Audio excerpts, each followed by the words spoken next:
So this past week, the finale of The Boys debuted on Amazon Prime Video. We now got 5 seasons of The Boys. We also got 2 seasons of Gen V and 1 season of Diabolical, I think is what they call the animated anthology series. We're not including those in the ranking today. We're just ranking the 5 seasons of The Boys. Before I dive into my ranking, if you would, subscribe, like button, hit the bell. Comment down below, what's your ranking of all 5 seasons? A lot of people have the same ranking on these. I don't. My ranking is actually quite controversial. I have individual opinions about each of the seasons, and we're going to dive into them here. Also, when VOT Rising releases, that's when I plan on finally watching Gen V, and then I will rank all 5 of The Boys seasons, the 2 seasons of Gen V and VOT Rising. I have no interest in The Boys Diabolical, so I'm probably not going to watch it if I'm being completely honest, but yeah, so that's when I'm going to finally watch Gen V. It's been on my radar for a while. Right now I'm watching through Andor and Stranger Things, so and Cobra Kai. I'm 3 seasons into Cobra Kai, so there's a lot of things on my radar, but I got to check out Gen V when VOT Rising releases next year. With that said, you're here for the ranking. Let's dive into the ranking with number 5, The Boys Season 1. That is true. A lot of people have this as their number 1. I have it as number 5. That's not to say that's a bad season, because it's not a bad season in the slightest. It introduces us to all these characters, the boys, Butcher, Huey, Starlight, Homelander, just seeing how evil this guy is, starting off as, oh, what's this guy do that's so bad? And then you get certain sequences and you're like, oh, that's what he does. That's so bad. But seeing all these characters getting used to the world, seeing how many buttons they want to push.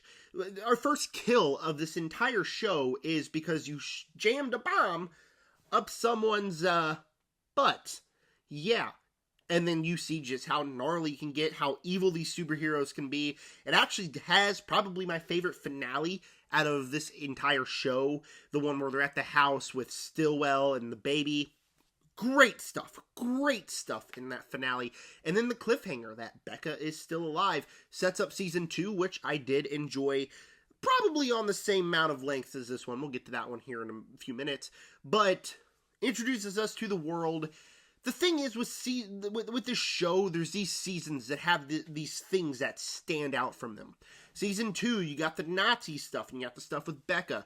Season 3, we'll talk about Season 3 in a little while. Season 4, as much as it's a setup season, it's got these little moments. And then Season 5 being the finale, Season 1 doesn't really have those sequences besides the finale and the Flight 47 sequence. That's fully makes me be like, oh, I love this.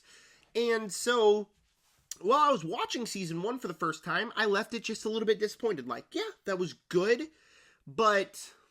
And now, like, the longer I think about it, it's always going to be the season that I'll be the least excited to revisit when I finally revisit the show. To be perfectly clear, however, I didn't rewatch any one of these seasons. Like, this is just a ranking off the first watches. I didn't have time to watch 36 hours of television before the final season, so there's that. Maybe it'll change on my rewatch, but still, it's the one season that doesn't have that thing that sticks out. Number 4, we got our latest season, Season 5, the finale. There were a lot of things I loved about the season, and a lot of things that I wasn't so positive on. First off, the deaths. There is a lot of deaths in this season, and it feels at certain times like our stakes are ramped up to 11. It starts out with finishing a character arc, but also killing off A-Train, one of a fan favorite character. I got his Funko Pop right here. He was always one of my favorite characters, and the season starts off with killing him off. Throughout the season, you get surprising deaths. You get Frenchie, Firecracker, several deaths throughout the show that leave an impact. This season also, I think, is by far the most emotional to me. There's this line in the season that is, summer's only beautiful when you know that winter is coming. It's a line that has stuck with me. That is just genuinely perfect writing. I know a lot of people have issue with the fact that Homelander doesn't really do anything insane like he promised, but I think wanting to be Jesus is pretty insane if you ask me. And so I found that his character arc, his progression worked well enough. And then of course we enter the finale where, you know, if he doesn't die, we'd all be mad. So obviously Homelander dies, and it's just, a lot of people have issue with the way it happens, with him essentially begging for his life. I didn't have any issue with that, and it was so satisfying to see him die, because he's this character that we've hated for 7 years now. It's so satisfying. So in a way, it's a satisfying enough conclusion with moments that I loved. A lot of the season didn't feel like a final season. It felt like that for the first half of the season when we had the virus, but then when we go away from the virus plotline, it turns into Kimiko trying to get Soldier Boy's powers in the final 2 episodes, and all of a sudden just throws that plot in there, quite like we've done in other seasons of the show. So as we head into the finale, it doesn't feel like a finale. And as we get that finale and all the satisfying conclusions, Butcher's death, Homelander's death, it is very satisfying. I left satisfied. But when I watched The Boys, I wanted to push boundaries. I wanted to do something that I've never seen before. And it's just like, oh, yeah, that ended exactly how we all knew it would have ended. And so, like I said, it's satisfying. I left with a smile on my face, but I kind of wanted more from The Boys' final season. My number 3, The Boys Season 2.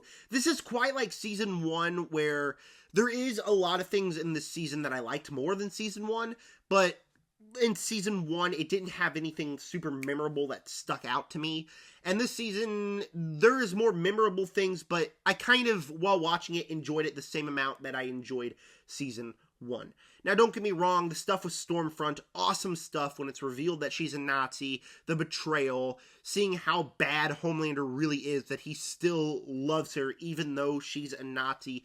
Just some great stuff. The stuff with Becca, Homelander, Butcher, all that is great. The twist at the end of Season 1 set that up perfectly in Season 2. You feel like you have much more stakes than you did in Season 1. More character deaths. Homelander goes even crazier than he did in that first season. And so, for all of those reasons, Season 2 stands out more to me than it did Season 1, and even Season 5. I think I'm going to look on this season more fondly in the future than I am with Season 5. But, and this is a big but, again, this is a season that, when I think about The Boys, I don't think about this season. When I think about The Boys, I think about these certain sequences. And while this season has more sequences that work than Season 1 and even Season 5, I'm just not gonna think about the show and be like, oh yeah, Season 2 was awesome. I'm gonna think about the show and think, everything past Season 2, I think worked better for me. Obviously, I have it put higher than Season 5, but again, that's because I think the moments in this season work better than Season 5. But if you can't do the math, Seasons 3 and Season 4 are going to be my top 2, and those are the seasons that stand out for the show. Those are the seasons that made me love it, specifically what's going to be my number 1. But everything, I think, after this season makes this season better. The way that Clara Stormfront's arc progresses, even when she's dead, throughout the rest of the season, or the rest of the show. And so I think that kind of makes this season work more than it fully did when I first watched it. My runner-up, my number 2 spot is Season 4. This is a hot take. This is a big hot take. If this video hasn't been full of hot takes already, this is a hot take. I watched Season 4 and I could not believe that people dislike it. I could not believe it, because I watched it, and this was the first Boys season that I watched when it was running, because I was raised in a Christian household. I am a Christian. If you can't see, Jesus is right there.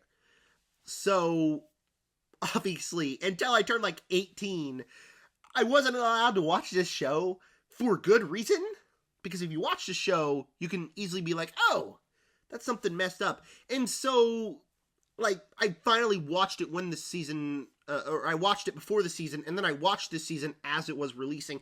So it might have a little bit of a more special place in my heart, because this is the one where I could finally talk about it with you guys and fully give my thoughts to it, because it premiered when I was doing my old YouTube channel, and I honestly, on my old YouTube channel, The Boys Season 4 coverage was some of the most viewed videos on that channel. But anyways, the season itself, I really do enjoy.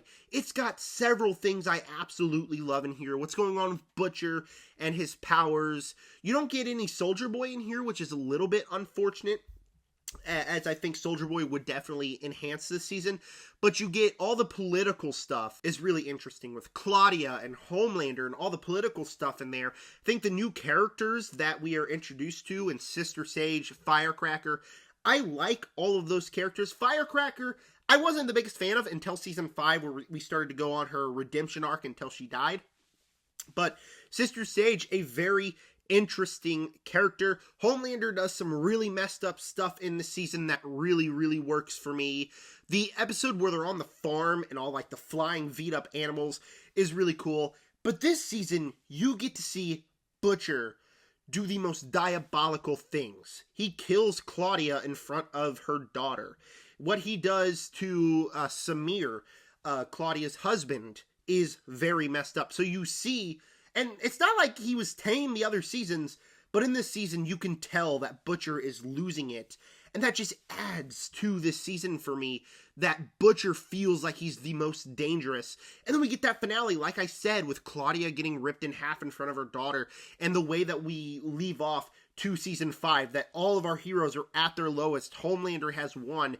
It's just a season filled with so much more substance than a lot of people give it credit for. Because it doesn't fully advance the story, doesn't mean there's not a lot of awesome things in the season that personally I really loved.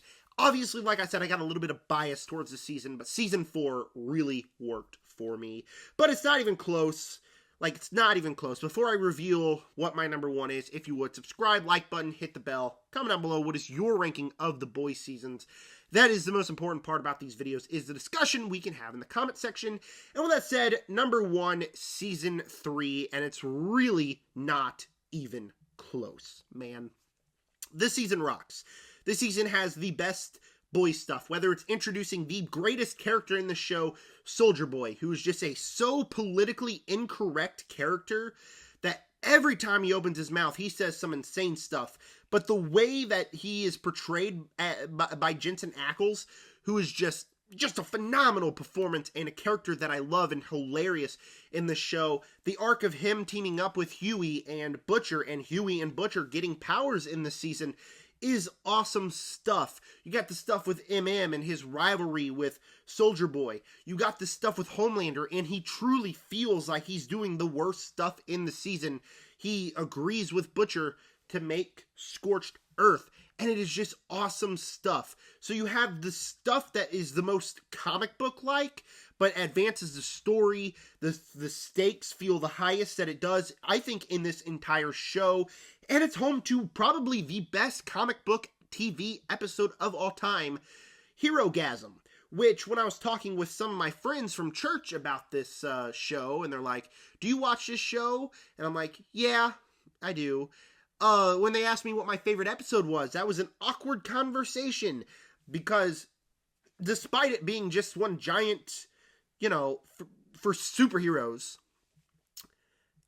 I mean, the show, that episode has some of the best storytelling that I have seen in any comic book television show of all time. The stuff with MM, the rivalry between Butcher, Homelander, Soldier Boy, some of the greatest stuff ever put to television, to the television screen. So, still, every time I think about the show, I think about how awesome season 3 was, how it sparked my love for this entire show, and that it is one of the greatest seasons of television of all time. Kind of bizarre that the last 2 shows that I've ranked, the entire shows, Daredevil and The Boys, season 3 is like 2 of the greatest comic book television seasons of all time. Kind of bizarre, but it's true. I guess season 3 peaks, because season 3 is peak television. So that was my ranking of all 5 seasons of The Boys. Here in about 45 minutes, I'm heading out to go finally see The Mandalorian and Grogu after I've been sick this week. So stay tuned for a review, a ranking of the Star Wars films coming this week, and I'm also going to rank the deaths in season 5 of The Boys. With that said, subscribe.